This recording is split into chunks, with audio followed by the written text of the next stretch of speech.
Hello, I'm Monique Lewis with Political Talk 757.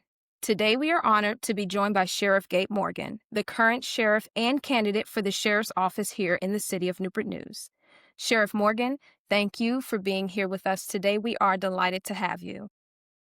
Monique, it's a pleasure to be here with you, and my honor to not only share with the audience, but to serve as their sheriff. All right, so Sheriff Morgan, for those who may not know your full story, could you briefly introduce yourself and share what led you to serve in law enforcement? Well, I guess my journey starts back in Brooklyn, New York. I grew up in Bedford-Stuyvesant back in the '60s. Yeah, I'm an old guy, but I'm young at heart, and it was different. Um, Bedford-Stuyvesant wasn't a pleasant place from the standpoint of there was poverty, drugs were rampant, and I had a mother that was trying to shield me from the heroin epidemic. And she would send me out to a friend of hers who lived in Queens for a week or so in the summer to kind of get me off the streets. I played basketball, I boxed, and as most young kids, um, I'll just say I hadn't always been the sheriff. And while out in Queens, the husband of the wife of my mother's friend uh, was a police officer. He was a sergeant on the New York City Police Department, and he never he never encouraged me to get into law enforcement or anything like that. He was just a gentle soul and shared so much with me that you know he was a role model, and I wanted to be like him. And he was among one of the first of color uh, to be in the role that he was in, and it just kind of stuck with me. And from there on, I had an interest in law enforcement and serving the community. Now, mind you, that's against the backdrop of coming out of a community that was over policed, and we didn't think highly of the police in Bedford-Stuyvesant. So uh, Fred Sapp was his name, and he showed me that police officers were human and that they did care about their community. Fast forward, uh, I served our country for over 2 decades in law enforcement, uh, federal, state, and local. And then I ran for sheriff and been the sheriff now since 2006. Wow, that is an amazing story. Thank you for sharing that with us. You served as sheriff of Newport News. What accomplishments from your time in office are you most proud of? Wow. Well, there's a few. The first is reentry program. I started reentry 20 years ago. That was the time when people weren't talking about reentry. They were talking about locking people up and throwing away the key and talking tough on crime and not being smart on crime. My campaign, everybody said was going to fail because my tagline was prevention is cheaper than correction. I'm gonna let that sink in for me. Prevention is cheaper than correction. It doesn't matter what you're talking about, whether it is your car, your house, a human being. If you can prevent something, it's cheaper than trying to correct it. And I knew that broken individuals, the majority of them, if we could do something to intervene and change the trajectory, then we can change lives, we can change families, and we can change the community.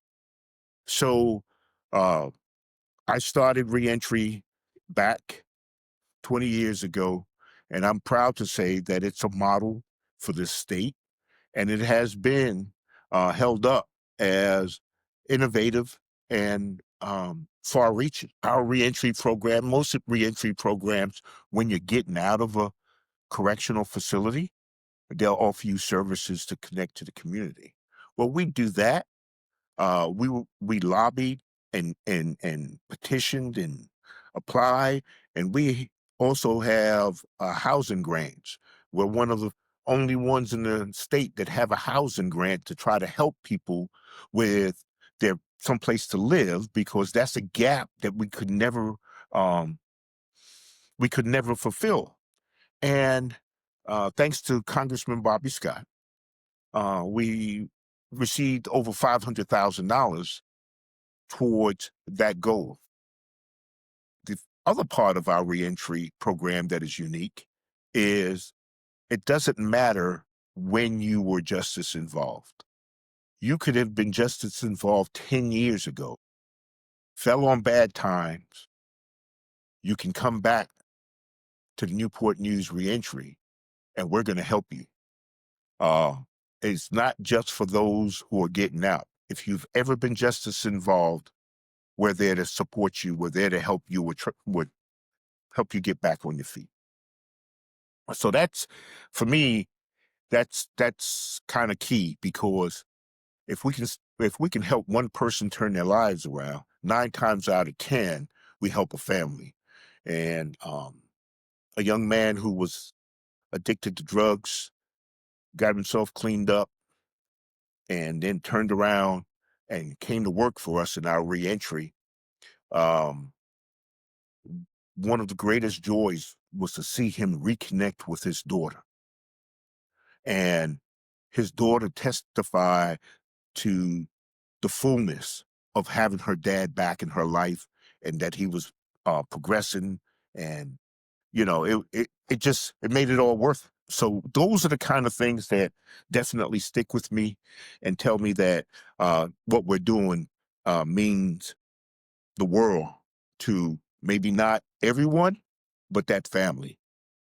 The other one is, when I took office, uh, I brought the Department of Justice in to look at the jail, because I walked in to something that I couldn't even imagine, and that was there were 750 people in a building that was designed for 248. It was like the belly of the Amistad when I walked in, and I went to a number of city officials at the time to say, how can this be? We need to do something. They basically blew me off and said, well, it was good enough for the last sheriff, it should be good enough for you. Uh, I didn't take that as a valid answer.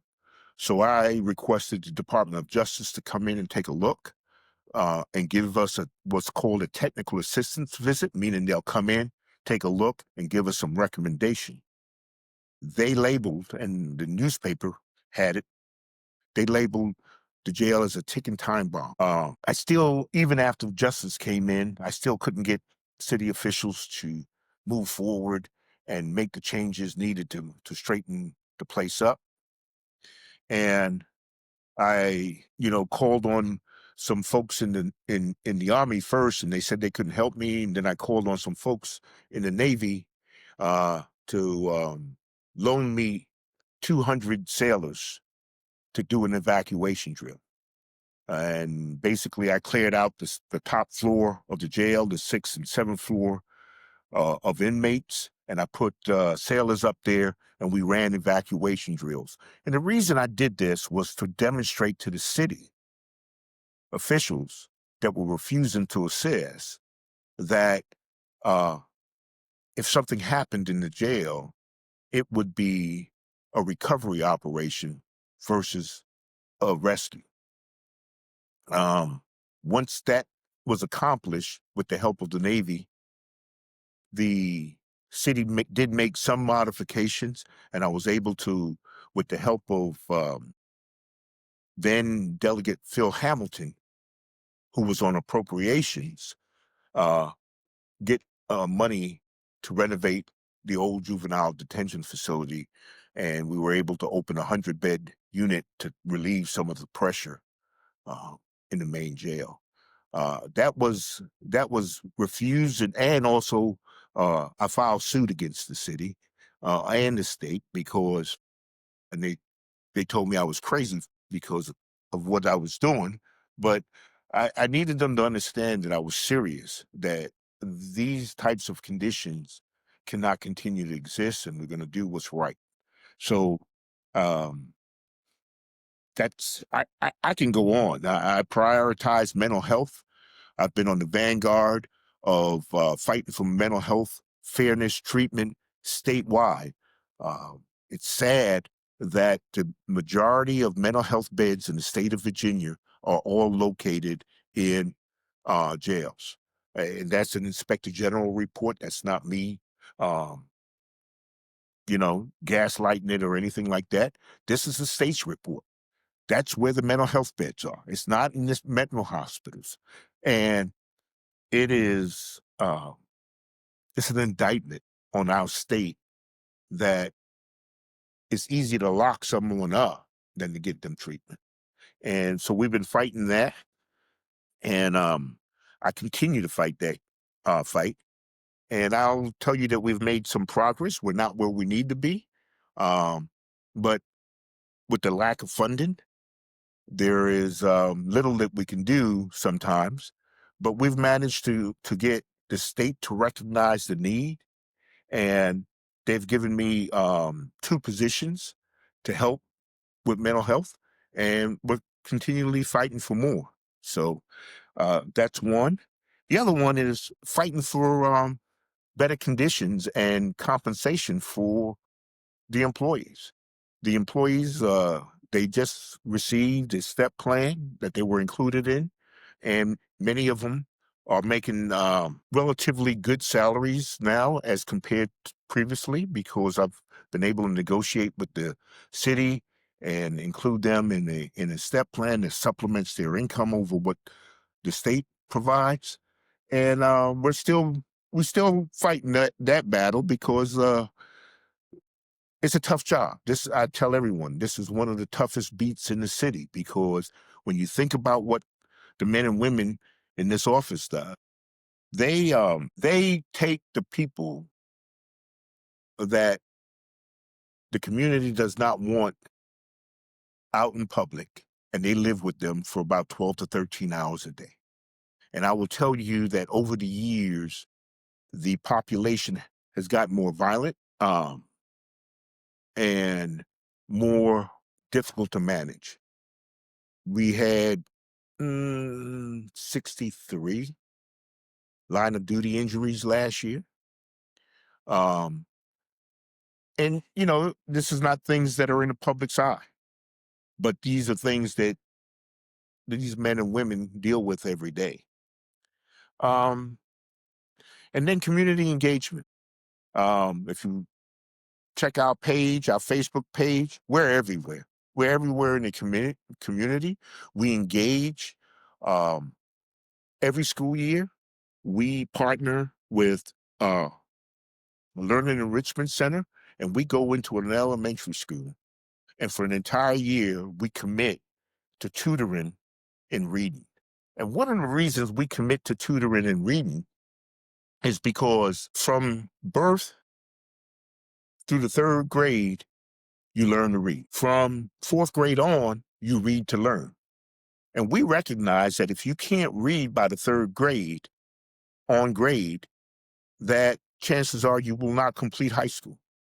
And if you don't complete high school, there's about a 25% chance that you're going to end up as a ward of someone's correctional facility.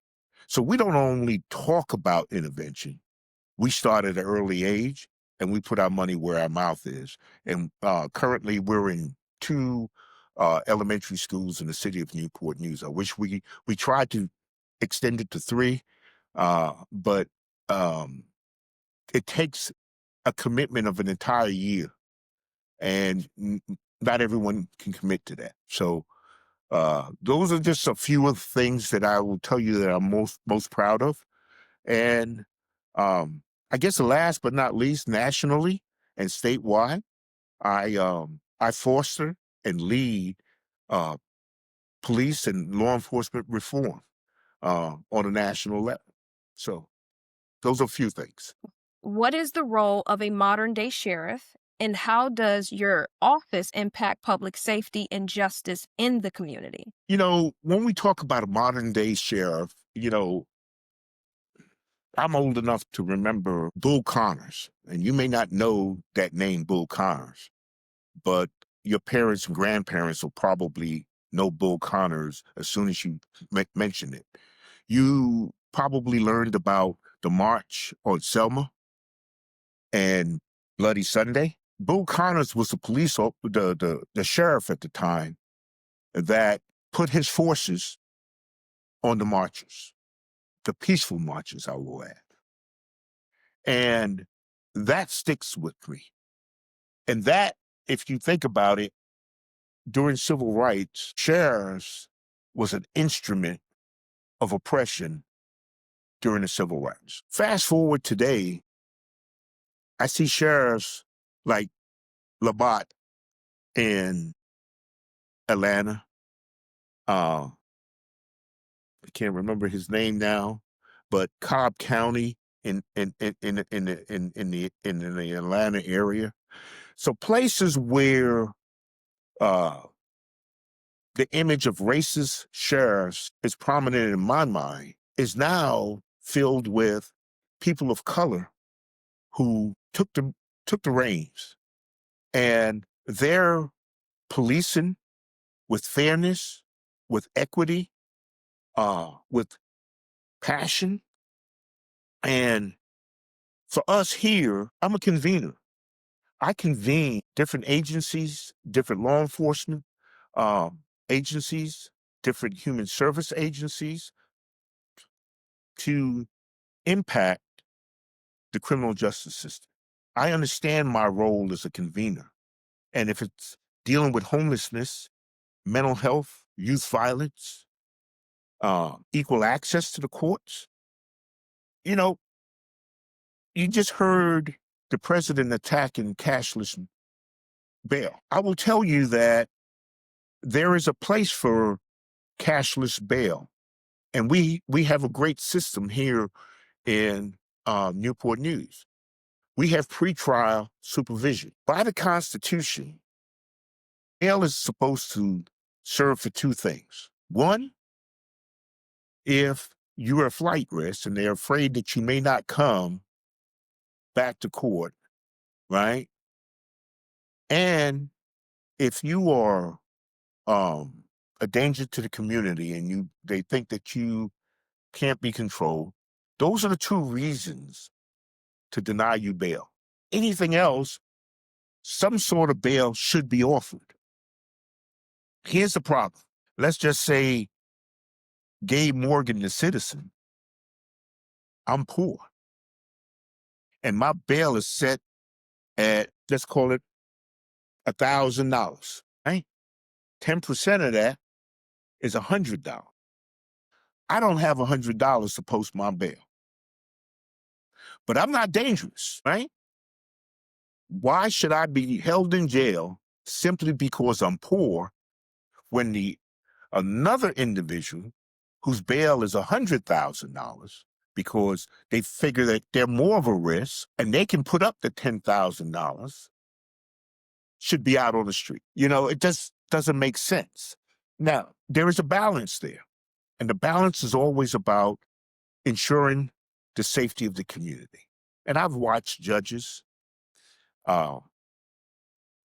give a bail, and they'll call me and say, Sheriff, I gave this person a bail.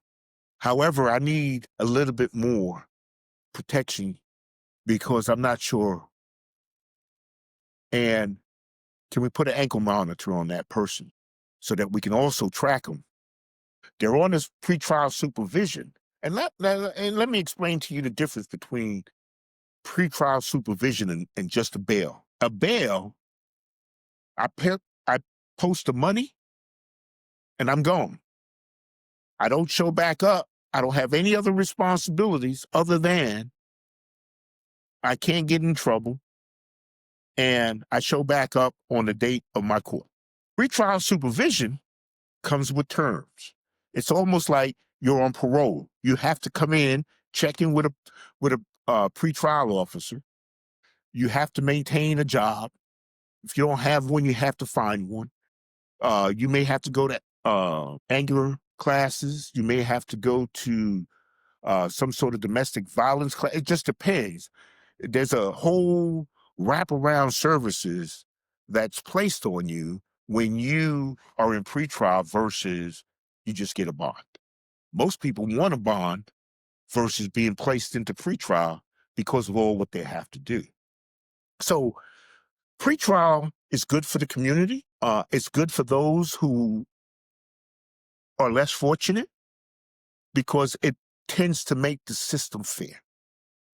And I will tell you that ensuring that system and ensuring that the administration of justice is fair, regardless of race, color, creed, sexual orientation, is part of the role of the modern day sheriff. Wonderful. And if reelected, what are your top priorities for continuing to build trust, ensure safety, and improve services within the sheriff's office? I will continue planning and constructing the planning for the construction of a new jail. I've been advocating for a new jail for 20 years.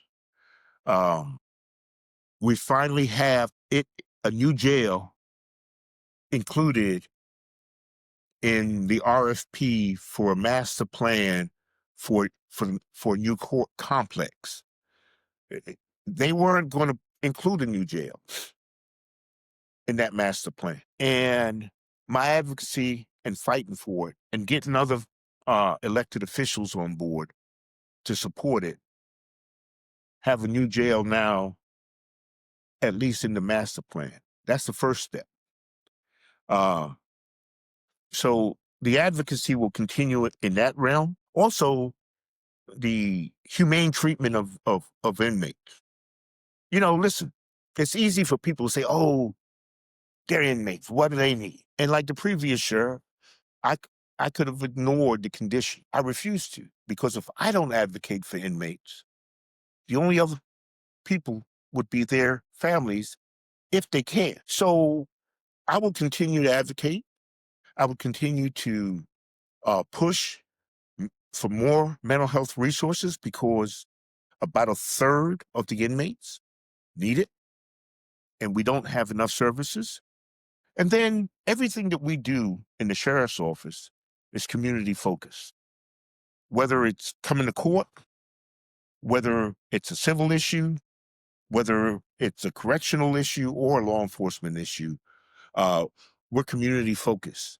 I'm pleased to say that my workforce, oh, almost 300 of them, look like our community.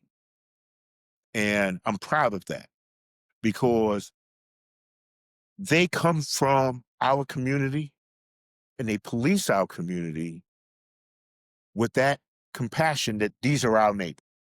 And that's what a community should be looking for from their law enforcement officials. What message would you like to share with voters as they prepare to cast their ballots in this election? I believe that I have demonstrated and delivered on every promise that I've made to the voters. I pledge to continue to fight for and to lead on what's right.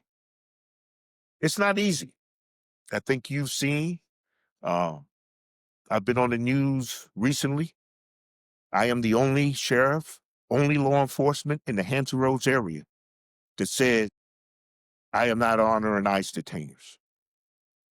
Uh, I took a lot of heat for that. I continue to take heat for that from the federal administration and from the supporters of the president. I've been called the lawless sheriff. I am a traitor. I should be assassinated, or not assassinated, but executed for not supporting the president. But I've been to war 4 times for this country. I took an oath to defend the Constitution from all enemies, foreign and domestic. I stand for what's right, regardless of what the consequences may be. And for those that don't believe in the Constitution, then they probably should not vote for me. But if you believe in the safeguards of the Constitution and you believe in our democracy, then I would just ask for your support because I am still willing and still capable of taking the fight. And I would just ask you to vote Gabe Morgan for sheriff on November 4th. Wonderful. And for those that would like to volunteer, where can they reach you to assist with your campaign? GabeMorgan.com. It's real simple. All one word, .com. And there's a link on there where you can sign up to volunteer. There's a link on there for donations because guess what? Campaigns are ran on three things: time, talent, and treasures. I call them the three T's. And if you would like to donate any or all of the three T's, go to GabeMorgan.com. All right. Well, I do want to put in a very important note. So, early voting for the November 4th, 2025 general election does begin September 19th, and the last day to vote early is November 1st. Um, Thank you so much, Thank you Sheriff for Gabe having me. Morgan, Thank for you for joining us having me. today. Thank you, thank Yes. you, thank you. And I look forward to seeing you become our sheriff once again. So thank you so much. And for those that can get out and volunteer in any capacity, please make sure to visit. What's your website again? GabeMorgan.com. Awesome. Thank you so much. Thank you. Thank you.